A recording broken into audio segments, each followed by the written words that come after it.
அப்புறம் என்ன சொல்றீங்க? வாயத்துறங்க சிஎம், வாயத்துறங்க சிஎம்ன்ற பதகையை வச்சுக்கிட்டு நிற்கிறாரு நம்ம உதயநிதி ஸ்டாலின். ஏன் சார் 5 வருஷத்துல என்னென்ன நடந்துச்சு? 69 பேர் கள்ளச்சாராயம் குடிச்சு, அதுவும் அந்த கள்ளச்சாராயம் காய்ச்சினவர் வீட்டில் உங்க கட்சிக்காரர் தான் சொல்லி சொல்றாங்க. அவர் போட்டோவோட இருந்துச்சு, உங்க கட்சியில அவர் பொறுப்புல இருந்தாருன்னு வேற சொன்னாங்க. 69 பேர் செத்தாங்க. நீங்களும் உங்க அப்பா வாய திறந்தீங்களா?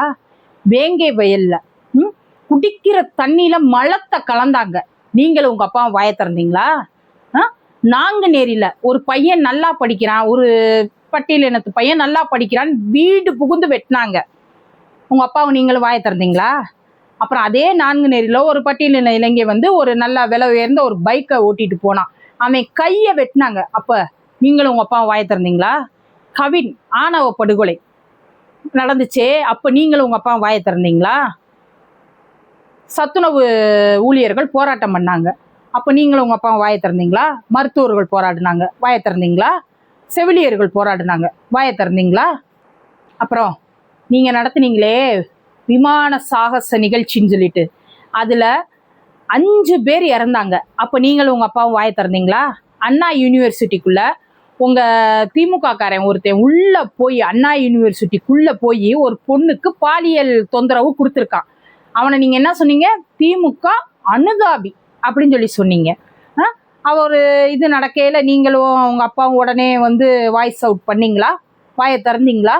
அப்புறம் அண்ணா நகர்ல ஒரு சிறுமி பாலியல் சீண்டல் பண்ணி இறந்து போயிட்டாங்க, பாலியல் துன்புறுத்தல் பண்ணி இறந்து போயிட்டாங்க. அதுக்கு நீங்களும் உங்க அப்பா உடனே வாயை திறந்தீங்களா?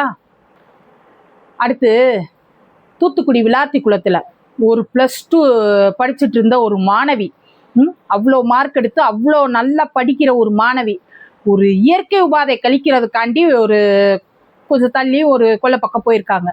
அவங்களுக்கு ஒருத்தன் ஜெயில இருந்து பரோல்ல வந்த ஒருத்தன் அந்த பொண்ணை செதச்சு இது பண்ணியிருக்கான்.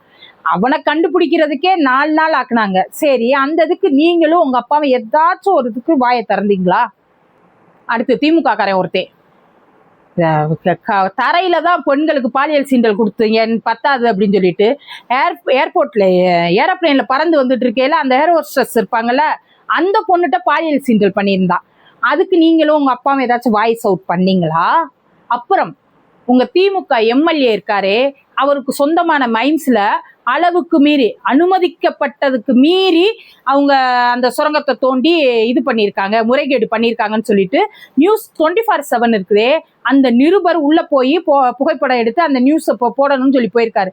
அப்போ உங்க எம்எல்ஏ அந்த வீடியோவை புட்டிங்கி அதை வச்சே அந்த நிருபரை அடிச்சு அவ்வளவு இது பண்ணி அவர் ஆஸ்பத்திரியில சேர்க்கிற அளவுக்கு பண்ணாரு.